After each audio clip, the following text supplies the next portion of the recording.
অস্তিত্বের উপরে মুসাইলামাতুল কাজ্জাব আঘাত এনেছে। তাই আজকে তোমাদের স্লোগান হবে নারায়ে রিসালাত ইয়া রাসূলুল্লাহ, বলেন নারায়ে রিসালাত ইয়া রাসূলুল্লাহ। মুসলমান সৈনিকদেরকে বলে দিলেন আজকে তোমাদের স্লোগান আল্লাহু আকবার স্লোগান নয়। যারা আল্লাহু আকবার স্লোগান দিবে তাদেরকে তোমরা হত্যা করবে, আর যারা নারায়ে রিসালাত ইয়া রাসূলুল্লাহ স্লোগান দিবে তাদেরকে তোমরা হেফাজত করবে। আর তোমাদের এই ইয়ামামার যুদ্ধের স্লোগান থাকবে নারায়ে রিসালাত, নারায়ে রিসালাত, নারায়ে রিসালাত। ঠিক কিনা বলে? ওই ইয়ামামার যুদ্ধের ময়দানে মুসলমান সৈনিকেরা ইয়ামামার যুদ্ধের প্রত্যেকটা মুসলমান সৈনিকের মুখের মধ্যে আওয়াজ ছিল নারায়ে রিসালাত ইয়া রাসূলুল্লাহ। এখন আমি আপনাদেরকে বলতে চাই, যারা নারায়ে রিসালাতকে ফালতু স্লোগান বলে তারার অভিজ্ঞতা বেশি, আমল বেশি, ইলম বেশি না সত্যের মাপকাঠি। যেই সাহাবী দুনিয়ার মধ্যে জান্নাতের সার্টিফিকেট প্রাপ্ত হয়েছেন ওই সাহাবী আবু বকর রাদিয়াল্লাহু তাআলা আনহুর ইলম বেশি। আবু বকর রাদিয়াল্লাহু তাআলা আনহুর ইলম বেশি। আবু বকর রাদিয়াল্লাহু তাআলা আনহুর নবীর প্রতি মহব্বত বেশি। সেই সিদ্দিক আকবর রাদিয়াল্লাহু তাআলা আনহু আমাদেরকে শিখিয়ে গিয়েছেন নবী প্রেমিকদের স্লোগান হবে নারায়ে রিসালাত ইয়া রাসূলুল্লাহ, নারায়ে রিসালাত ইয়া রাসূলুল্লাহ। ঠিক কিনা ভাইরা?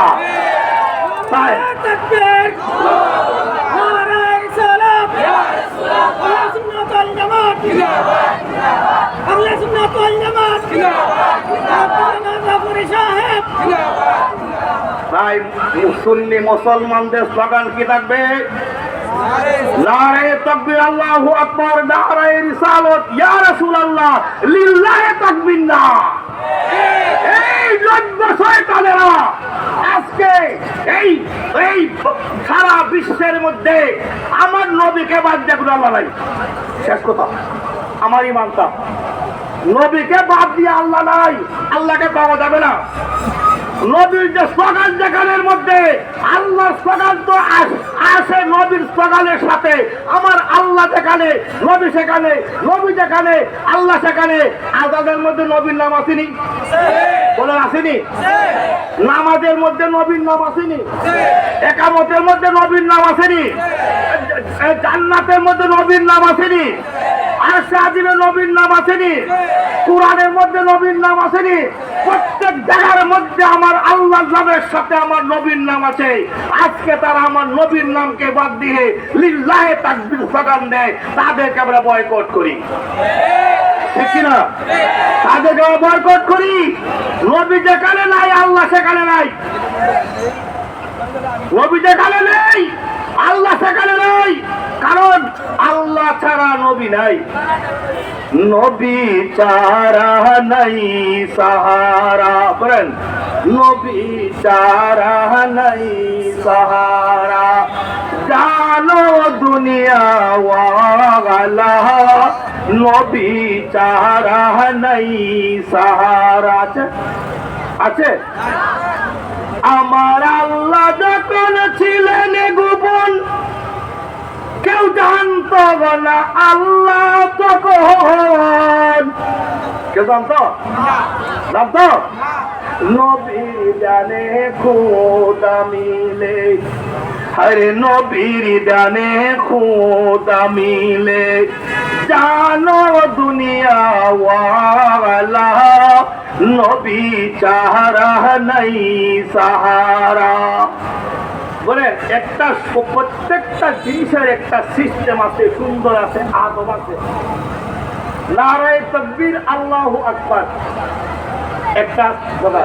নারায়ে রিসালাত ইয়া রাসূলুল্লাহ সেটা নবীর প্রেমিক আবু বকর রাদিয়াল্লাহু তাআলা আনহু আমাদেরকে শিক্ষা দিয়ে গেছে। আজকে তুমি কে নারায়ে রিসালাতকে ফালতু স্লোগান বলতে আর লিল্লাহি তাকবীর বলতে নবীর তাকবীর বাদতে? ওই আবু বকর রাদিয়াল্লাহু তাআলা আনহু একদিনের নেকি যদি বিশ্বের সকল উম্মতে উম্মতে মুহাম্মদীর এক পাল্লার মধ্যে দেওয়া হয়, আর আবু বকর রাদিয়াল্লাহু তাআলা আনহুর এক রাতের নেকি এক পাল্লার মধ্যে দেওয়া হয়, আবু বকর রাদিয়াল্লাহু তাআলা আনহুর নেকির পাল্লা ভারী হয়ে যাবে। কয়দিনের নেকি? কয়দিনের? একদিনের মতো এক রাত্রি, এক রাত্রি। আর ওই সিদ্দিকে আকবরের কথা আমরা মানবো না ফালতু মোল্লাদের কথা মানবো? সিদ্দিকে আকবরের কথা মানবো। ওই সিদ্দিকে আকবর রাদিয়াল্লাহু তাআলা আনহু কে উমর রাদিয়াল্লাহু তাআলা আনহু একদিন মসজিদে নববীর মধ্যে বলে উঠেন, এই সাহাবায়ে কেরাম, যদি কোন জান্নাতে মানুষ দুনিয়ার মধ্যে দেখতে চাও, তোমরা সিদ্দিকে আকবরকে দেখো। সুবহানাল্লাহ। কেমন করে বললেন? আবু বকর রাদিয়াল্লাহু তাআলা আনহু সম্পর্কে আল্লাহ রাসূল কি বলেছেন সেই দিকে আমি পড়ে যাব। আমি যেটুকু আল্লাহর রাসূলের মহব্বতের আয়াত তেলাওয়াত করেছি, এর আলোকে আমি আপনাদের সামনে দুইটা কথা বলতে চাই। মুতার যুদ্ধের নাম শুনছেন না আপনারা? মুতার যুদ্ধ, মুতার যুদ্ধ যে কিতাবের হাদিস শরীফের মধ্যে তাফসীরের মধ্যে পাওয়া যায়, মদিনা শরীফ থেকে মুতা নামক প্রান্তটা তখনকার সময়ে পায়ে হেঁটে যেতে 1 মাসের সময় লাগতো। 12 মাসের 1 মাসের সময় লাগতো। ওই মসজিদের মধ্যে আল্লাহ রাসূল বসা আছেন। নববী মসজিদের নববীর মধ্যে বসে 3 জন সাহাবীকে সেনাপতি বানাইয়া মুতার যুদ্ধের ময়দানে আল্লাহ রাসূল মুসলমান সৈনিকদেরকে প্রেরণ করলেন। একজন না 2 জন 3 জনকে সেনাপতি নিয়োগ করলেন। প্রথম সেনাপতি আল্লাহ রাসূলের বালক পুত্র যায়েদ ইবনে হারেসা। বললেন, হে যায়েদ ইবনে হারেসা, তোমাকে আমি সেনাপতি নিয়োগ করে দিলাম। তুমি যখন যুদ্ধের ময়দানে, মুতার যুদ্ধের ময়দানে শাহাদাত বরণ করবে, তোমার পরে সেনাপতির দায়িত্ব নেবে জাফর ইবনে আবু তালেব।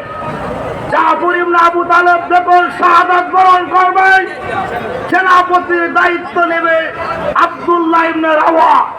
আব্দুল্লাহ ইবনে রাওয়া যখন শাহাদাত বরণ করবে, পুরো উপস্থিত মুসলমান সৈন্যরা যাকে মনে করো তাকে তোমার সেনাপতি বানিয়ে যুদ্ধ করবে। ভাইয়েরা, গভীর মনোযোগ। একটা কথা বলতে চাই, নবীর প্রতি সাহাবায়ে কেরাম কি অটল মহব্বত ছিল।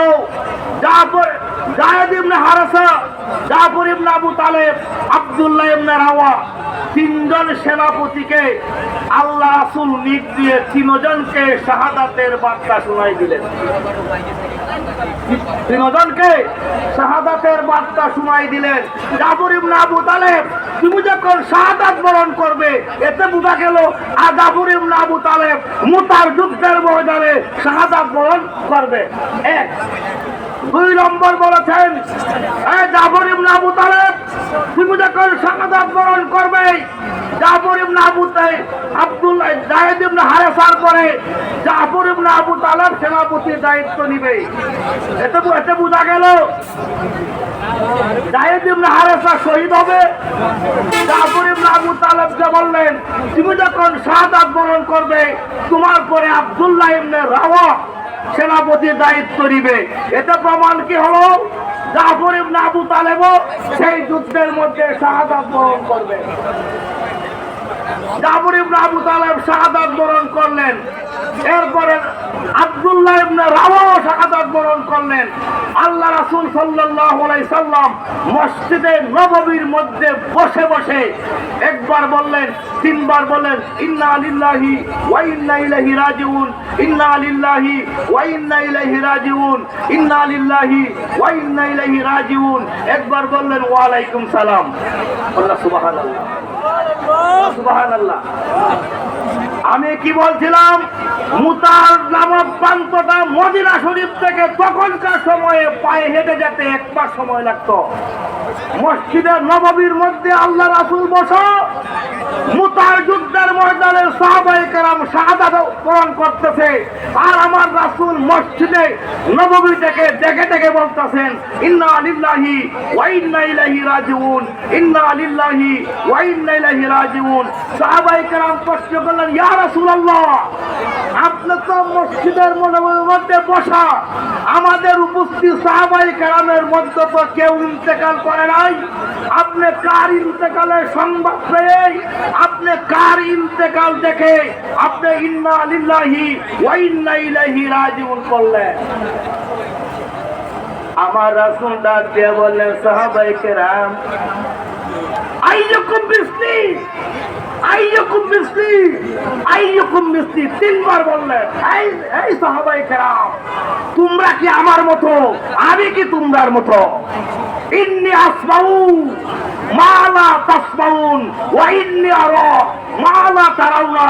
এই সাহাবায়ে কেরাম, আমি যাহা দেখি তা তোমরা দেখো না, আমি যাহা শুনি তা তোমরা শুনো না। এই রাসূল কি আমাদের মতো?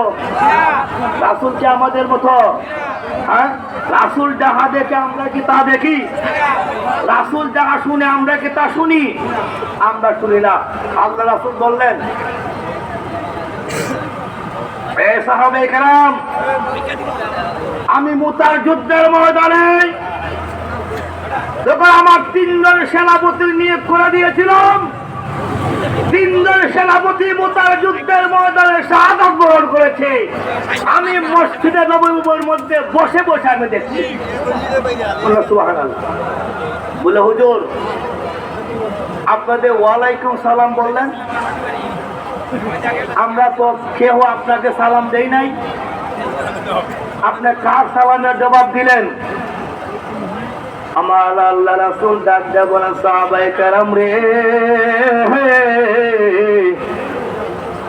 আমি যখন তিনজন সেনাপতি মুতার যুদ্ধের ময়দানে নিয়োগ করে দিয়েছিলাম, প্রথম সেনাপতি যায়েদ ইবনে হারেসা শাহাদাত বরণ করেছে, দ্বিতীয় সেনাপতি জাফর ইবনে আবু তালেব, আমি নবীর দ্বীনকে প্রতিষ্ঠিত করার জন্য সে যখন জাফর ইবনে আবু তালেব সেনাবাহিনীর দায়িত্ব নিল, সেনাপতির দায়িত্ব নিল, বীর বিক্রমের সাথে যখন কাফেরদের সাথে যুদ্ধ করতে লাগলো, কাফেররা প্রথমে তার ডান হাতটা কেটে নেয়, ডান হাতটা কেটে নেওয়ার পর বাম হাত দিয়ে জাফর ইবনে আবু তালেব যুদ্ধের পতাকা ধরে, বাম হাতটা যখন কেটে নিয়ে যায়, জাফর ইবনে আবু তালেব বুকের মধ্যে ঠেস লাগাইয়া যুদ্ধের পতাকাটা দাঁত দিয়ে কামড় দিয়ে ধরলো। সুবহানাল্লাহ। তাহলে সে যুদ্ধের মধ্যে যদি মুসলমান মুসলিম সৈন্য বাহিনী পতাকা না উড়ায়, তাহলে মুসলিম সৈন্যরা কি হয়ে যাবে?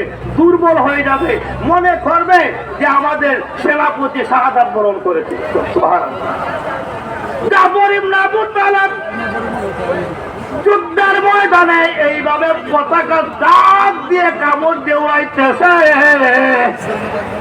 এমত অবস্থায় কাফেররা তার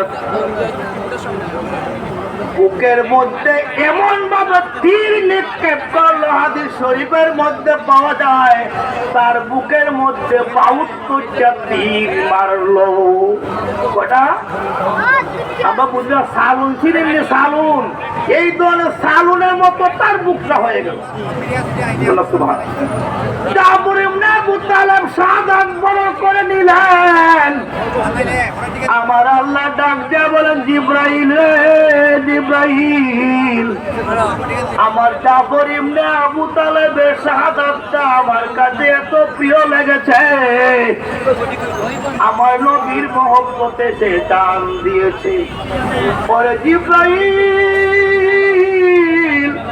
তুমি আর দেরি করো না, জাফর ইবনে আবু তালেবের জন্য মুতার যুদ্ধের ময়দানে উপস্থিত হয়ে যাও, বেহেশত থেকে তুমি 2টা নূরের হাত নিয়ে যাও। ওই থেকে বেহেশত থেকে নূরের 2টা হাত জিবরাইলকে বললেন, তুমি মুতার যুদ্ধের ময়দানে নিয়ে জাফর ইবনে আবু তালেবের বডির মধ্যে ফিট করে দাও। জাফর ইবনে আবু তালেব আল্লাহ রাব্বুল আলামিনের হুকুমে জিবরাইল আমিন আবু তালেবের জাফর ইবনে আবু তালেবের দুইটা নূরের হাত লাগাইয়া দিলেন। লাগাইয়া জিবরাইল বললেন, জিবরাইল আবু ওরে জাফর ইবনে আবু তালেব, আল্লাহ বলছে তোমাকে দেখেছেন দুইটা নূরের হাত লাগাইয়া আমি জিবরাইলের 600 নূরের পাখার মধ্যে আরোহণ করাইয়া সাওয়ার করাইয়া আমি তোমাকে জান্নাতে নিয়ে যাইতে। সুবহানাল্লাহ। ওই মুহূর্তের মধ্যে আমার রাসূলকে জাফর ইবনে আবু তালেব বলে নাই। জাফর ইবনে আবু তালেব মুতার যুদ্ধের ময়দানে থেকে আল্লাহর রাসূলকে সালাম দিছে, রাসূল গো আপনার প্রেমে প্রেমিক হইয়া যুদ্ধের ময়দানে দুইটা হাত গেল, আপনার প্রেমে মহব্বতে আমার আল্লাহ রাব্বুল আলামিন নূরের দুইটা হাত লাগাই দিলেন। দুইটা হাত লাগানোর পর যখন জিবরাইলের পিঠের মধ্যে আরোহণ করিয়া আল্লাহর দরবারে যাইতেছে, ওই মুহূর্তের মধ্যে জাফর ইবনে আবু তালেব দয়াল নবীকে সালাম দিচ্ছে, আসসালাতু আসসালামু আলাইকা ইয়া রাসূলুল্লাহ। এই মুহূর্তের মধ্যে নবী তার সালামের জবাব দিলেন। কি দিলেন? বলেন ওয়ালাইকুম সালাম। ওয়ালাইকুম সালাম। কই মুতার যুদ্ধের ময়দান আর কই মদিনা শরীফ মসজিদে নববী, সেখান থেকে আমার নবী জাফর ইবনে আবু তালেবের সালামের জবাব দিলেন ওয়ালাইকুম সালাম। সাহাবায়ে কেরাম প্রশ্ন করলেন, ইয়া রাসূলুল্লাহ আমরা তো উপস্থিত, কেউ আপনাকে সালাম দেই নাই, আপনি কার সালামের জবাব দিলেন? বলে ওই মুতার যুদ্ধের ময়দানে জাফর ইবনে আবু তালেব কে আল্লাহ বেহেশতের দুইটা নূরের বাহু দান করেছেন। জিবরাইলের পিঠের মধ্যে আরোহণ করিয়া আল্লাহর আরশের আজিমে যাওয়ার সময় ওই মুতার প্রান্ত থেকে জাফর ইবনে আবু তালেব আমাকে সালাম দিয়েছে, আর আমি নবী মসজিদে নববীর মধ্যে বসে বসে ওই জাফর ইবনে আবু তালেবের সালামের জবাব দিয়েছি। নারে তাকবীর, আল্লাহু আকবার, নারে রিসালাত, ইয়া রাসূলুল্লাহ, নারে রিসালাত, ইয়া রাসূলুল্লাহ, আহলে সুন্নাত ওয়াল জামাত, জিন্দাবাদ, আল্লামা দাবুরি সাহেব জিন্দাবাদ। আমার নবী আল্লাহ গায়ে জানেন কিনা? দিকে হাত উড়াই দিয়ে কারি বল আছে। আল্লাহু আকবার, ইয়া রাসূলুল্লাহ,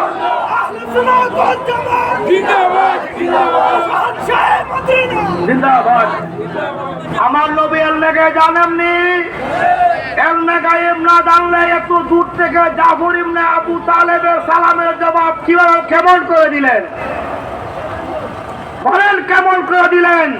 আমার আল্লাহ রাসূলকে আমার আল্লাহ এমন কিছু দান করেছেন যা পৃথিবীর মধ্যে আর কোন পয়গম্বরকে আমার আল্লাহ দান করেন নাই। আর আজকে আমার সেই নবীর স্লোগানকে তোমরা ফালতু স্লোগান বলে সমাজের মধ্যে একটা বিদ্বেষ পোষণ করতেছো। সুন্নিদের কিন্তু যখন পুষে উঠবে তখন এই বিশ্বরূপ দখল করতে বেশি সময় লাগবে না, ঠিক কিনা? বেশি সময় লাগবে, বেশি সময় লাগবে না।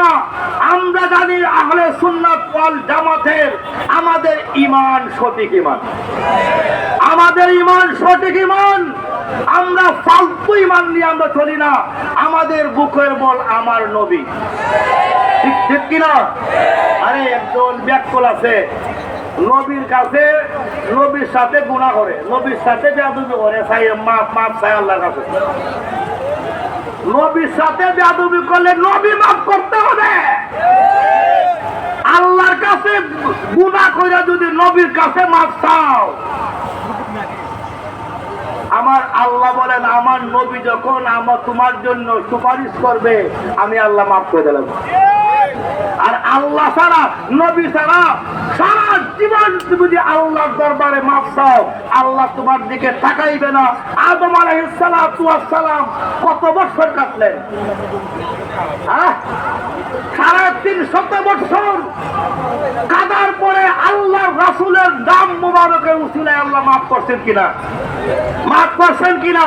তাই যদি আমরা গুনাহ করে নবীর উসিলা নিয়ে আল্লাহর দরবারে মাপ চাই, আমাদেরকে আল্লাহ মাফ করবেন কিনা? বলবেন আল্লাহ মাফ করবেন কিনা? আমরা নবীর ভালোবাসা নিয়ে মরতে চাই কি চাই না?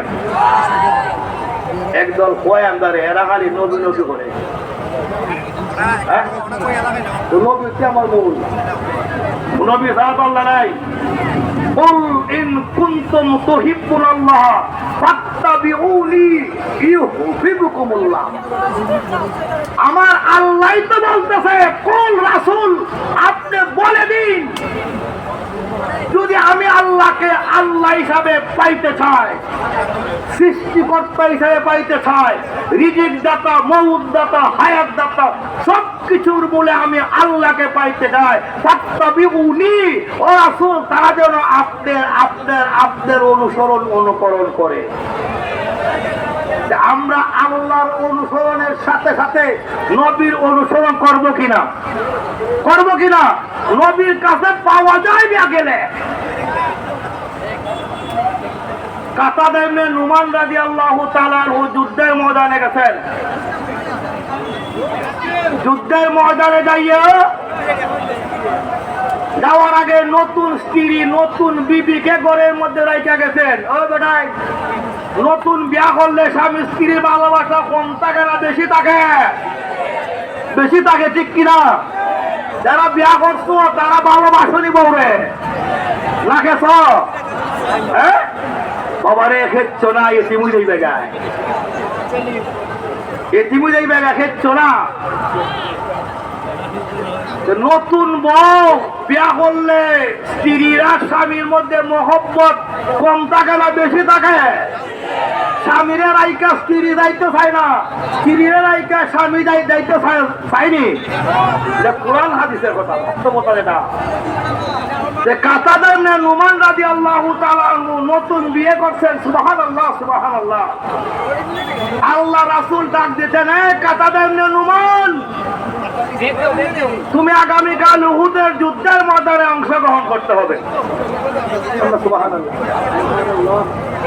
কাতাদা ইবনে নুমান স্ত্রীর কাছে গেলেন। স্ত্রী, শরীয়তে জায়েজ আছে বেটায় স্ত্রীর কপালে স্বামী চুমু দেওয়া, আর স্বামী স্ত্রীর কপালে চুমু দেওয়া। শরীয়তে জায়েজ আছে। স্বামী স্ত্রী যদি ভাই ফাইন্দা করে, এই ফাইন্দা লাগে, এই হাতের আঙ্গুলের সিফাবা, এই ছিদ্র দিয়া আল্লাহর রহমতের ঝর্ণা বর্ষিত হতে থাকে, বর্ষিত হয়। স্বামীর কপালে স্ত্রীরা চুমু দেবে, স্ত্রী স্বামীর কপালে চুমু দেবে। কাতাদা ইবনে নুমান রাদিয়াল্লাহু তাআলা আনহু যখন উহুদের যুদ্ধের ময়দানে ডাক পাইলেন, স্ত্রীর কাছে গেলেন। স্ত্রী, আমি তোমার কাছ থেকে বিদায় নিচ্ছি। স্ত্রী বলতেছেন, মাত্র 2-1 দিন হইল, বাসুরঘর হলো, স্বামী স্ত্রী করলাম, একে অপরের মধ্যে ভালোভাবে পরিচয় হইল না, মনের কথা খুলে বললাম না। এখন আপনি বলতেছেন আপনার যুদ্ধের ময়দানে চলে যাচ্ছেন। কাতাদা ইবনে নুমান রাদিয়াল্লাহু তাআলা আনহু এই মুহূর্তের মধ্যে স্ত্রীর কপালের মধ্যে একটা চুমু খেলেন। সুবহানাল্লাহ। চুমু খেয়ে বললেন, স্ত্রী, যদি বেঁচে আসি তাহলে তোমার সঙ্গে দেখা হবে, আর যদি শাহাদাত যুদ্ধের ময়দানে শাহাদাত বরণ করি তাহলে আল্লাহর জান্নাতে তোমার সঙ্গে দেখা হবে। এই বলে কাতাদা ইবনে নুমান রাদিয়াল্লাহু তাআলা আনহু যুদ্ধের ময়দানে চলে গেলেন। স্ত্রীর ভালোবাসা লাথি মেরে দিলেন, স্ত্রীর ভালোবাসা ত্যাগ করলেন, স্ত্রীর সমস্ত ভালোবাসা প্রেম প্রীতি নবীর কদমের মধ্যে কুরবানি করলেন। কুরবানি করে উহুদের যুদ্ধের ময়দানে বীর বিক্রমের সাথে কাফেরদের সঙ্গে যুদ্ধ করতে যাইয়া কাতাদা ইবনে নুমান রাদিয়াল্লাহু তাআলা আনহুর একটা চোখ খসে পড়ে গেল। একটা চোখ কি হইল, তীরের আঘাতে এই জায়গা থেকে সুইচা গালের মধ্যে লটকিয়া গেল। বলো সুবহানাল্লাহ, বলো সুবহানাল্লাহ। কাতাদা ইবনে নুমান রাদিয়াল্লাহু তাআলা আনহু নবীর কদমে আইসা বললেন, দয়াল নবী গো, আপনার কদমের মধ্যে আমার আব্বা আম্মারে কুরবানি করলাম, পিতা মাতারে কুরবানি করলাম। দয়াল নবী গো, আমার ঘরের মধ্যে নতুন স্ত্রী রেখে আছি। আমার যুদ্ধের ময়দানে আমার চোখটা তীরের আঘাতে নষ্ট হয়ে গেছে, দয়া করে আমার চক্ষুটা ভালো করে দিবেননি। সবাই কেরাদের কত বড় নবীর প্রতি কত অগাধ শ্রদ্ধা ছিল, কত বিশ্বাস ছিল। আরে ভাই, নবী যুদ্ধের ময়দানে গেছেন, নবী কি চক্ষু এই কি করার জন্য, ঠিক করার জন্য, প্লাস্টার করার জন্য কোন যন্ত্র নিয়ে গেছেন? কোন যন্ত্র নিয়ে তো জান নাই। আমার আল্লাহ রাসূল সাহাবীকে বললেন, কেন তোমার চক্ষু নষ্ট করব, কেন তোমার চক্ষু ভালো করে দিব? বলে, ইয়া রাসূলুল্লাহ, ইয়া হাবিবাল্লাহ, আজকে 3 দিন হয় নতুন বিয়ে করলাম, নতুন স্ত্রীকে আমি ঘরে রেখে আসি। আমি আমার স্ত্রীর সঙ্গে যখন আমি সংসার করেছি, আমার স্ত্রী আমাকে নিখুঁত দেখেছে, নিখুঁত দেখেছে, আমার চোখ ভালো দেখেছে, সুঠাম দেহে একটা যুবক দেখেছে। ইয়া রাসূলুল্লাহ, এখন যদি আমি যুদ্ধের ময়দানে আইসা চক্ষু নষ্ট চক্ষুটা নিয়ে বাড়িতে যাই, তাহলে আমার স্ত্রীর মনটা ক্ষুণ্ণ হয়ে যেতে পারে, আমার স্ত্রীর মনটা খারাপ হয়ে যেতে পারে। এই জন্য আমার চক্ষুটা ভালো করে দেওয়া দরকার। ওই মেয়ে একটা কথা জানিয়ে রাখুন, আজকে আমরা যত বড় আতুল লুলা লেংরা সেংরা আছে না, আতুল লুলা আছে না, অন্ধ আছে না, অন্ধ বেটায়